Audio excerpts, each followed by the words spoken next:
Godzilla X Kong, Godzilla and Kong, Godzilla versus Kong, I don't know. New Empire, it's now out in theaters. It is the latest Monsterverse film, so today, let's see if it's worth your time.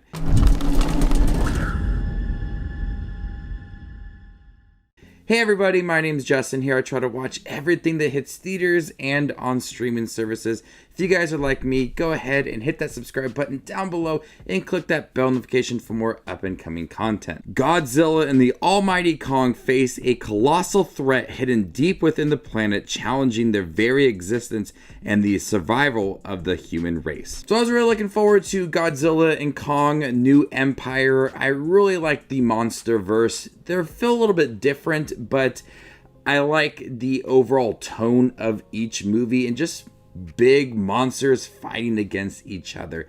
And that's what you essentially get with this film, is that you get a toned down storyline for the humans, less of them this time around, and more focus on the monsters.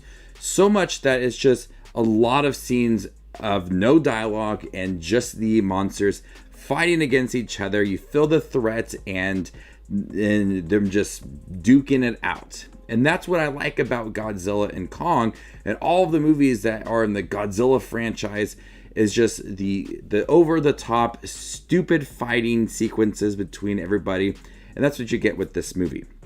The problem with this movie is I didn't feel there was one scene that made me go, wow, that was so cool. I absolutely loved that. And I felt like I should have. I felt like there was a lot of scenes that looked really good and had a lot of intense action.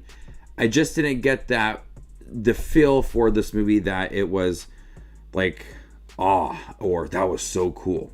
And I feel like I've been really spoiled with a lot of these Monsterverse movies, with a lot of really beautiful scenes and a lot of just over-the-top action from Godzilla King of the Monsters and Godzilla versus Kong. There were so many cool scenes within that movie that my jaw was dropped and I was like, that is so cool. I absolutely love that. And I feel like I should have felt that way in this new film. I feel like between Godzilla and Kong fighting off against Scar King, I thought that there was many times that I should have been like, wow, that is so cool. I just didn't get that vibe in this movie. Now the action's a lot of fun. Seeing Kong trying to discover more of his family, more apes, and meeting Scar King and immediately feeling that threat from this villain within this film, and then having to recruit Godzilla to help him defeat Scar King. It's so cool to see that it's more focused on the monsters this time around and less of the humans. There is the human storyline in here. We do have Rebecca Hall and Dan Stevens joins the film, but it's just really focused on them. There's not many subplots going on throughout the film, and I really like that they just honed in on these monsters. And you kind of get like this tag team style of Godzilla and Kong against Scar King, and seeing them duke it all out. It's dumb. It's fun to watch. And I like some of the adjustments they make to Kong as he hurts his arm and he gets like this new metal arm and he's able to have this cool new ability and all of that. And Godzilla just absorbing so much power and becoming very powerful. Those are all really cool scenes within this film. And watching Godzilla and Kong put aside their differences once again to fight off against Scar King is very reminiscent of their time together in the first Godzilla and Kong film against Mechagodzilla. So it's cool to see them put aside those differences and work together. And I like that kind of like almost like buddy cop kind of feel within this movie as they work together, but they hate each other. And that's hilarious within this film. For a good half of the movie, there is the setup of Scar King and a threat that is coming to Earth.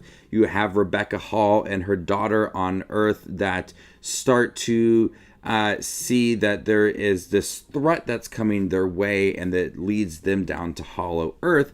The beginning and middle half of the film, not that it moves terribly slow, it feels like it's trying to set up a lot And it feel like it's being a little bit repetitive with that initial setup for Scar King of really just slowing down that initial setup for Scar King and that threat and what leads these human characters down to Hollow Earth. I think it could have moved a little bit quicker in the beginning of, as we do have a lot of Kong exploring Hollow Earth and trying to find apes like him, and through all that exploration, you know that he's eventually going to get to Scar King, but I feel like it takes its time to get there, and it's just him exploring. But I wanted more of that story brought out of Scar King trying to get to Earth, more front and center. I wanted it a little bit earlier, but he was there, but I feel like he was really underutilized within this film because of all the exploration of Hollow Earth and leading the human characters down there, and Rebecca Hall's daughter within this film, the struggles that she's going through. It's delaying bringing Scar King into the film and bringing that full-on threat to this movie. Visually, it's really stunning. All of Hollow Earth looks really great. I like what they did with Kong, making him feel a little more seasoned, but still very confident. He is rough within this film. All of the changes to Godzilla. The pink on him looks really good. Scar King, you feel that intimidation just off of the look of this character. I've never had a problem with any of the Monsterverse movies on how they look. All of them visually pop. But it's just, I didn't feel that wow factor within this movie. It's there, it's in place, but maybe I'm just too spoiled with these Monsterverse movies, and they're so massive and action-packed, and there's so many cool sequences from Kong Skull Island to how visually stunning it is, and King of the Monsters and all of the monsters that are in the Godzilla franchise just duking it out, to Godzilla and Kong fighting off against Mechagodzilla. We have so many cool scenes throughout this franchise that now it comes time to the 5th one in the franchise that I'm enjoying it, but I'm just not as enjoying it as the previous films in this franchise. And with less human characters, you're able to feel more depth to them. The relationship between Rebecca Hall's character and her daughter, Dan Stevens, is a standout in the movie. Hilarious, cool vibe to the character and what he brings to the table. And Brian Tyree Henry returns once again. I like the character in Godzilla vs. Kong, and I still like him a lot within this film. So before I give you my score for Godzilla, Kong, New Empire, make sure to check out my channel. Here I do movie reviews, trailer actions, ranking videos, tier lists, all that fun movie related content that you see on YouTube. I do it all here, so hit that subscribe button to get it all in one spot. In fact, to see where Godzilla and Kong ranks amongst all of the other 2024 releases I've seen this year, follow me on Letterboxd, and there you can find my ranking. I'm going to go ahead and give New Empire a B-. Thank you guys for checking out my review for the newest Monsterverse film. Have you guys seen it by chance? What'd you think about it? Let me know in the comment section down below, and stay tuned for more up and coming content like this. My name is Justin Watches Movies, and you guys stay classy, YouTube.